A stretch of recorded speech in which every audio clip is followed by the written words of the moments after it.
Capítulo 3, el modelo postneoliberal. Esta parte es el core del libro, es el centro, la parte más sustantiva. Em, y mm, Definitivamente este modelo arranca, su punto de arranque es el fortalecimiento de la demanda, que es por medio del fortalecimiento del salario real. De esta forma se garantiza la demanda agregada. Esto es muy keynesiano y es una fórmula probada de éxito. Este modelo también se enfoca mucho por el lado de la oferta en el fortalecimiento de la industrialización, ¿sí? De la industrialización nacional. Es muy bienvenido el nearshoring, toda la migración de empresas provenientes de China, etcétera, y de otros países que se instalen en México. Muy bienvenida porque tiene unos efectos en el corto y mediano plazo muy favorables, pero la sostenibilidad de largo plazo se da cuando tienes una industria nacional fuerte, diversificada y bien eslabonada. Mm, no podemos descartar para nada eh, que se continúe caminando hacia una depresión de la economía global, como ya ha estado habiendo en los últimos pues ya años. Durante los últimos 2 años se ha desacelerado muy fuerte, primero por el COVID y más recientemente por la guerra en Ucrania, por la inestabilidad en Medio Oriente y demás conflictos. Entonces, una manera de prever estos cambios es tener una industria nacional fuerte, que ha sido como el objetivo de, de- de muchos países en vías de desarrollo, pero es un objetivo trunco en la mayoría de los casos. Muy bien. Este modelo es un modelo de sustitución estratégica de importaciones con un crecimiento desde abajo y vamos a explicar. Me voy a brincar una sección, es muy interesante, pero prefiero que sea leída. La sección de la proletarización migrante inducida. ¿Sí? Cómo se fue dando una apuesta en el modelo neoliberal. Desde inicios de los 80 y hasta 2018 se apostó por eh, permitir el empobrecimiento de las masas, el empobrecimiento campesino, del medio rural en general, del medio rural no tecnificado en especial, eh, y incluyendo indígenas, pero también el resto de las composiciones culturales étnicas del país. De forma tal que esto sostiene una línea consistente con el liberalismo clásico del siglo XVIII, en el que se creía que cuando tienes un sector económico de bajo dinamismo, es bueno, acorde a esta lógica, que lo dejes, lo abandones y que el factor trabajo del medio rural migre a zonas urbanas y se emplee en sectores económicos de alta productividad, como es la industria. De esta forma, reasignas el factor de producción-trabajo de actividades de baja productividad a actividades de alta productividad. Esa es la teoría clásica. Sin embargo, es un error enorme, enorme, sobre todo cuando no tienes una industria pujante. Entonces no hay una capacidad de absorción de esa mano de obra que fue liberada de las zonas rurales. ¿Y qué tienes? Tremendos niveles de desempleo y pobreza urbanos. Entonces, ahí está un gran fallo en el que no podemos descansar en estos postulados. Y fue una apuesta totalmente errónea la que se llevó a cabo pues durante 3 décadas y media, casi 4, y que ha tenido a bien corregir el gobierno mexicano reciente, el gobierno de la 4T, en el que se ha recuperado el sector rural. ¿Por qué? Porque no puedes dejarlo a la deriva, porque no puedes eh, lidiar con ese exceso de mano de obra, más bien lo tienes que ocuparlo, tienes que ser productivo, lo tienes que revertir ese desmantelamiento. Y si es por ahí. Vamos a la sección de mercados laborales. Definitivamente, la política laboral es la parte de nuestro modelo postneoliberal que más debe alejarse de los postulados de la teoría clásica en la que se basa el neoliberalismo. En especial, debe alejarse de dos postulados fundamentales, de los dos fundamentos de la teoría clásica, que suponen que el salario es igual al producto marginal del trabajo, así como que la utilidad del salario es igual a la de su utilidad marginal para un mismo volumen de trabajo. Vamos explicando. Ya Keynes había demostrado que la oferta de mano de obra no es una función del salario real, con lo que derrumbó toda la teoría clásica del empleo. Si los postulados de la teoría clásica y neoclásica del empleo fueran ciertos, parte de los trabajadores dejarían sus trabajos cuando los precios suben, pues con ello baja su salario real, ¿no? W entre P, ¿no? Eh, pero eso no ocurre en la práctica, pues aunque los precios suban y los salarios nominales sigan siendo los mismos, sigan constantes, los trabajadores siguen trabajando e incluso buscan fuentes de ingresos complementarias, ¿sí? Como un segundo empleo o tienen que trabajar todos los miembros de la familia.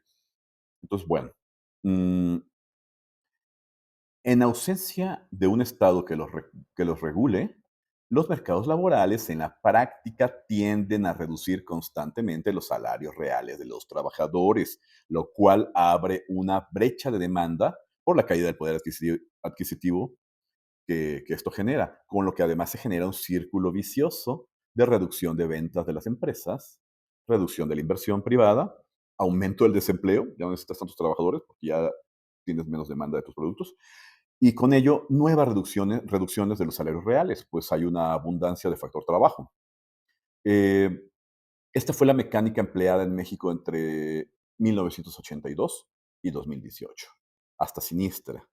Bueno, en esta mecánica, los aumentos en las ganancias empresariales descansaron en los crecientes rezagos de aumentos en el salario nominal respecto del aumento inflacionario, lo que en la teoría del valor trabajo marxista implica un marcado aumento de la tasa de explotación.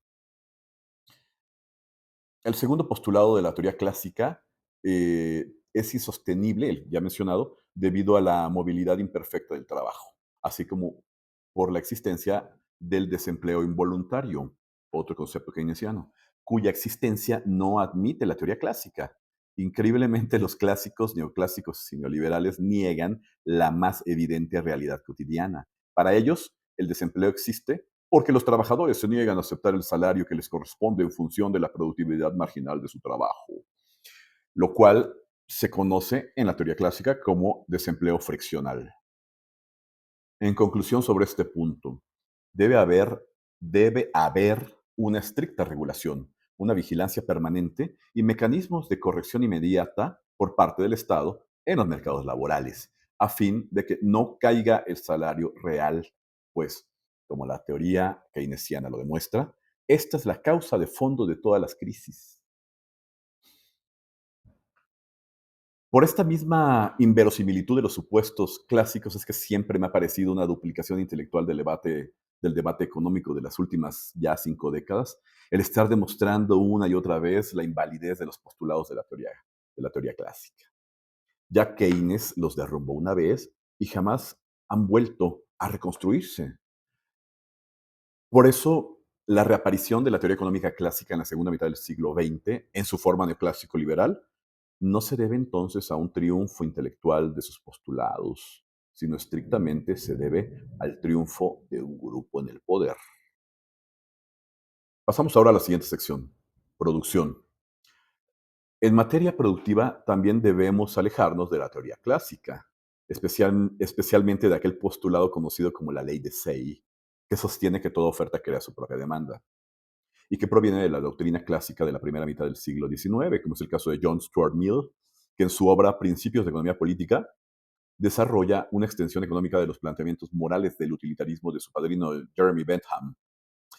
Y recalco aquí el papel fundamental que han jugado siempre las apreciaciones morales como influencia determinante de la teoría económica, por lo que insisto que no existe una teoría económica neutral o desligada de intenciones morales. La teoría económica es siempre una consecuencia moral. Mill señala que los medios de pago de una persona son sencillamente otros bienes de su propiedad, con los que él paga los bienes que consume. Esos bienes que consume, a su vez, fueron producidos por otras personas. Así, todos los vendedores también son compradores. Bajo esa lógica, si duplicáramos los bienes producidos en todos los mercados, señala Mill, duplicaríamos entonces el poder adquisitivo de todos.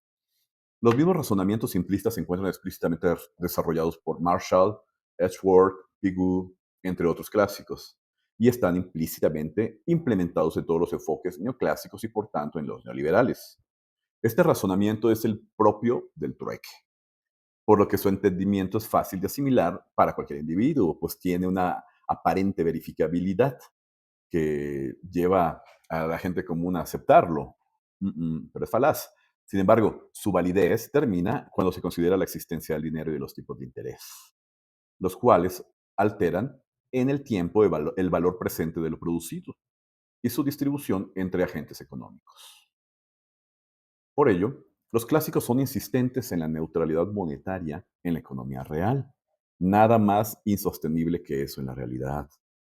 Las teorías clásica, neoclásica y neoliberal edifican sus modelos bajo el supuesto de que lo que una persona no consume en el presente lo ahorra para consumo y para su consumo y o inversión en el futuro, lo cual hasta ahí es cierto. Sin embargo, a partir de ahí argumentan la falacia de que ese ahorro es igual al incremento neto de la riqueza futura de la comunidad a través de una demanda futura, cuando en realidad las tasas de interés tienen un efecto distorsionador del valor intertemporal de la riqueza. Esto es así porque cuando la tasa de interés es superior a la tasa media de ganancia empresarial de una industria, durante cierto periodo, el ahorro ha aumentado su riqueza por encima del resto. La reiteración de esta operación lleva a una distribución inequitativa de la riqueza de la sociedad, a la concentración del ingreso en manos del rentismo financiero. Muy bien, pasamos ahora a la sección de política comercial, fiscal y monetaria. El modelo postneoliberal descansa sobre una base fuerte de regulación bancaria y un fuerte control de política monetaria, lo cual no es de ninguna manera neutral. O sea, la política monetaria no es de ninguna manera neutral en la definición de la distribución del ingreso. Para ello es importante retomar la función keynesiana de oferta global, misma que pongo aquí en pantalla, Z igual a phi de n, así como la respectiva función de demanda global, D en función de n, donde Z es el precio de oferta global de la producción, la cual es resultante del empleo de n trabajadores, mientras que D es el ingreso esperado por los empresarios en función del empleo de n trabajadores. El nivel de empleo está determinado por la intersección de la función de la demanda global y la función de oferta global, debido a que en este punto se maximizan las expectativas de ganancias de los empresarios. El valor de D en esta intersección se denomina demanda efectiva y es la esencia de la teoría general keynesiana, cuya identificación e instrumentalización es la palanca para aumentar sostenidamente el empleo. Si bien es cierto que del modelo ricardiano de comercio internacional debe rescatarse la lógica del costo de oportunidad, la cual implica que no debemos fijarnos necesariamente la meta de producir todo en el país, pues hay bienes de poco valor estratégico y con altos costos de producción nacional, incluso después de un tiempo y con todo y expertise, van a seguir siendo con altos costos de producción nacional, que sería más eficiente, mejor importarlos. Eh, por un lado, eso es rescatable, eso no deja de ser cierto. Sin embargo, también es cierto que debemos hacer un marcado énfasis en producir en el país la mayor parte de los bienes y servicios que existen tan eficientemente como sea posible. Se tiene que proponer eh, la autoridad económica de un país lograr esto. Y por encima de todo se debe producir en el país, especialmente aquellos bienes altamente estratégicos, los cuales debemos inequívocamente, y cueste lo que cueste, producir dentro del país por empresas y trabajadores nacionales. Esta es la excepción a la regla ricardiana de las ventajas comparativas. En el caso de las actividades económicas más estratégicas, como la defensa nacional y la energía, la producción debe realizarse preferentemente con la exclusividad del sector público, en toda su cadena de valor de ser posible. En el caso de la producción de alimentos, el Estado también debe tener control y una estricta regulación de estos mercados tan estratégicos, vitales, pues de no hacerlo así, se expone al país a un nivel muy alto de riesgo en caso de choques externos de oferta de alimentos o incluso a un posible chantaje político del exterior. Así como el Estado no puede reemplazar eficientemente al sector privado, así tampoco el sector privado puede reemplazar eficientemente al Estado. Esto es, hay que continuar poniendo orden en la economía nacional. En lo que respecta a la política monetaria, el Banco de México debe aumentar más sus reservas de oro. Debe echarse mano también de los yacimientos de oro del país. Por otra parte, se tienen que relajar los agregados monetarios M1 y M2, pero controlar muy fuerte el M3, así como una permanente supervisión de los tipos de interés. Bueno, eso ya lo hace muy bien el Banco de México y en función también del ciclo económico. ¿M? En política fiscal, el gasto público debe orientarse a inversión en infraestructura, que es la que da las condiciones de competitividad en largo plazo, principalmente en los sectores estratégicos, en todos de ser posible, si da tiempo y alcanza dinero, pero especialmente en los sectores estratégicos, educativo, alimentario, energético, comunicaciones y transportes, principalmente. Esto genera una creciente generación de valor desde las empresas del sector público y debe sostenerse con una fuerte regulación, no solamente construirse, sino sostener una observancia, vigilancia permanente. Por eso mismo, los proyectos de inversión como las refinerías y los ferrocarriles que se han realizado en los últimos 5 años son ejemplos perfectos de lo que sí debe hacerse para abatir el rezago de décadas en la producción nacional, en la inversión pública, en la generación del empleo y en el fortalecimiento de los salarios reales. Eso debe continuar y ampliarse. Hasta ahora, el cronograma mensual de estas inversiones públicas está un tanto contenido, está un tanto conteniendo el inicio de la derrama económica. Esto es, se realiza una inversión grande y hay gente que se desespera y dice, ¿y dónde están los grandes beneficios? Hay un rezago, obviamente hay un rezago, eh, pero principalmente se debe a los tiempos de planeación y ejecución que inversiones de tal envergadura implican. Em, Ello explica que los niveles de inversión física de los primeros 2 trimestres de 2019 que se registrados por el INEGI no hayan aumentado como de costumbre respecto de los mismos periodos del año previo, pero que para 2023 se, se percibe un aumento rezagado de esto. Ujú. Incluso reflejado en el fortalecimiento del tipo de cambio. No es exclusivamente el nearshoring, como muchos han dicho, que es por la inmigración industrial al país. No, eso no explica todo el fortalecimiento de la divisa mexicana, del peso. Esto está fuertemente explicado por el aumento en la inversión pública estratégica y lo vamos a ir demostrando a lo largo de estas secciones.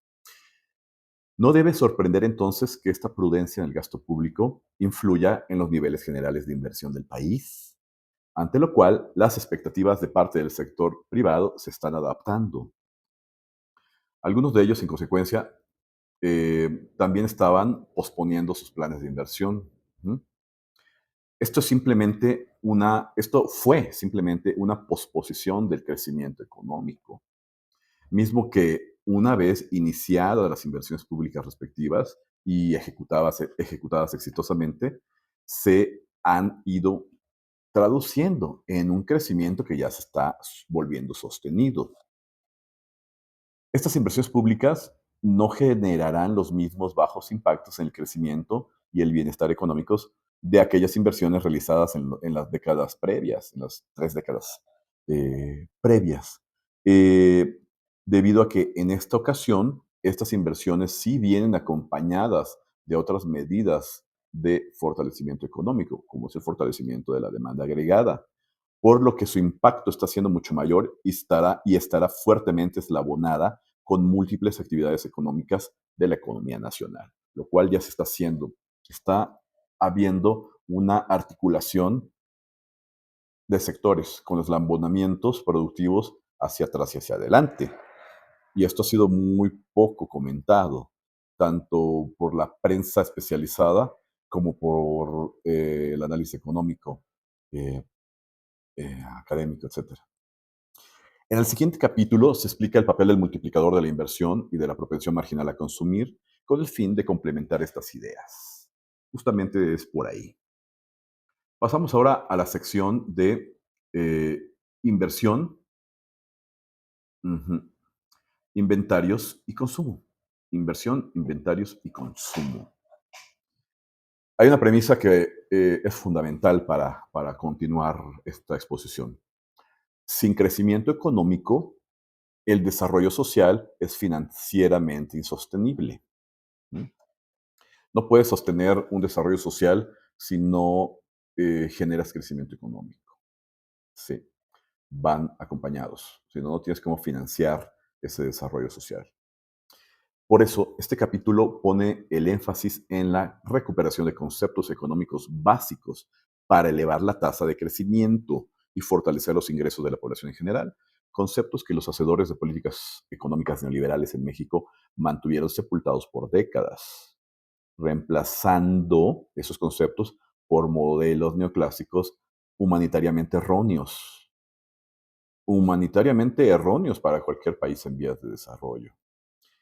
En este capítulo también se revisan los límites de los modelos de crecimiento endógeno para una economía periférica y en vías de desarrollo como la mexicana.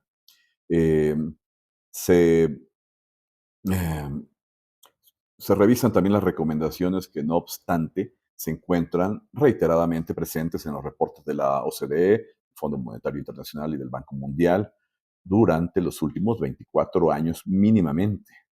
Y también están implícitamente presentes en los Objetivos de Desarrollo Sostenible de la ONU. La motivación personal para escribir esta sección surge de la necesidad de darle más contenido al debate económico contemporáneo, donde desde hace al menos 3 décadas ha prevalecido el debate ideológico sobre el análisis económico. Ha prevalecido la repetición de mantras de mercado sobre la evidencia empírica que debería haberse revisado. Y ha prevalecido la aceptación de inercias por encima de una reflexión rigurosa, como la que aquí intentamos hacer. Iniciamos, pues, por exponer algunas definiciones básicas de Keynes que son de vital importancia para evitar una crisis por acumulación de inventarios o simplemente por una reducción de la circulación de dinero, tales como la relación entre la formación bruta de capital y los gastos de las empresas, así como el consumo intertemporal. Cuando Keynes afirma que el consumo debe ser el único objeto y fin de la actividad económica, tiene razón en tanto que el análisis económico debe poner en el centro de sus preocupaciones al sostenimiento y estabilidad del consumo presente para mantener funcionando una economía capitalista. Esto lo dice Keynes luego de analizar las identidades de formación neta de capital de Kuznets, esto es, la formación bruta de capital, incluyendo las variaciones netas de existencia de las empresas. Esto menos deducido de los gastos de las empresas en reparaciones, sostenimiento, depreciación y agotamiento del capital. En esa relación, Kuznets demuestra estadísticamente, desde aquel entonces demuestra que en los Estados Unidos entre 1925 y 1929 hubo una relación relativamente estable entre estas últimas dos variables, la cual, sin embargo, se distorsiona a partir de 1929 y hasta 1933, cuando cae drásticamente la formación bruta de capital. Mientras que, por su parte, los